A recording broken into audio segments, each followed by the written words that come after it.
Big things are happening with AI agents, and 2025 could be the year where we get to scale those agents, finally. So, what exactly are AI agents? Imagine having a virtual robot who lives online, always available. You tell it what to do and it just does it, no questions asked. And you can have infinite number of them. Here are some of the coolest AI breakthroughs I came across this week.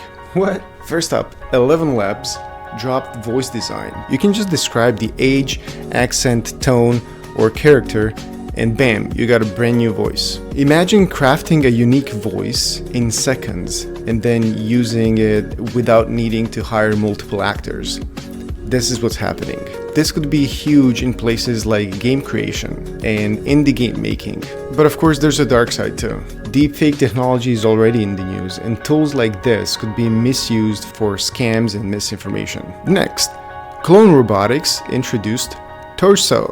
It has 2 arms, moving elbows, a neck that bends like ours, and even shoulders that mirror the complexity of human joints. It's impressive tech. It does look a little bit creepy though. Next, Entropic added a new feature in Claude that lets you write and run JavaScript code. If you want real-time data processing or insights, Claude can now do that. You just need to enable the feature. For data analysts and professionals, this can be a huge time saver. But also any AI that writes and executes code could be misused to create and run some code that you didn't want to run. Stability AI introduced Stable Diffusion 3.5. This model excels at creating high-quality, diverse images that match prompts almost perfectly. And it's a big improvement over their previous models. Microsoft announced their new autonomous agent, available in Copilot Studio and Dynamics 365. This means tasks like lead prioritization, supplier coordination, financial reconciliation, and other boring-sounding things are now fully automated, or could be fully automated with the agent. This means that businesses could save a lot of time doing things could be done more quickly, and employees can then focus their efforts into other things, and each employee can have more than one agent.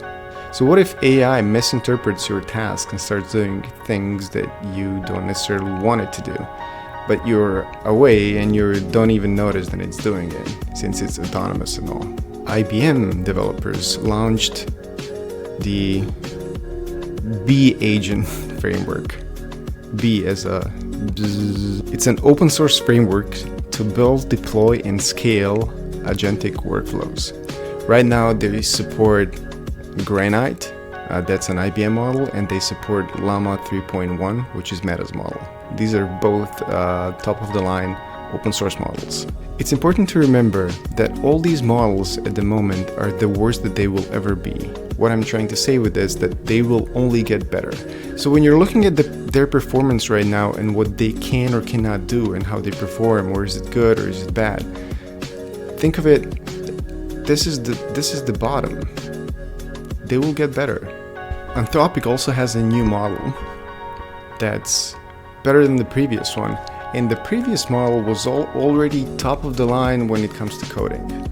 So now, this is what I was saying, it gets better from here.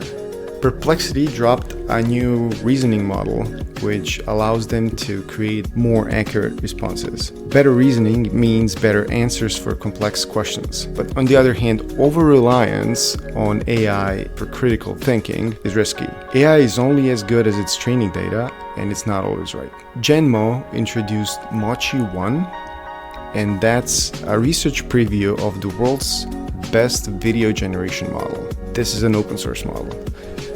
This means that anybody can use it and potentially for any purpose. So far, with closed source models, you can only use them for the purposes that the creators let you, and they have the control over what you can or cannot do because you're using their system.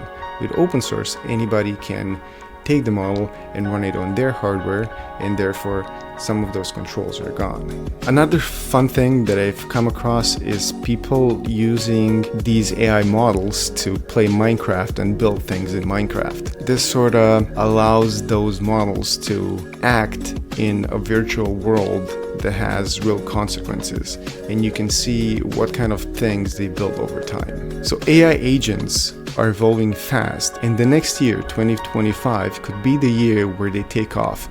So once you have access to those AI agents, what would you use them for? Are you excited about this, or are you a little bit freaked out? Tell me in the comments below. Until next time, stay frosty.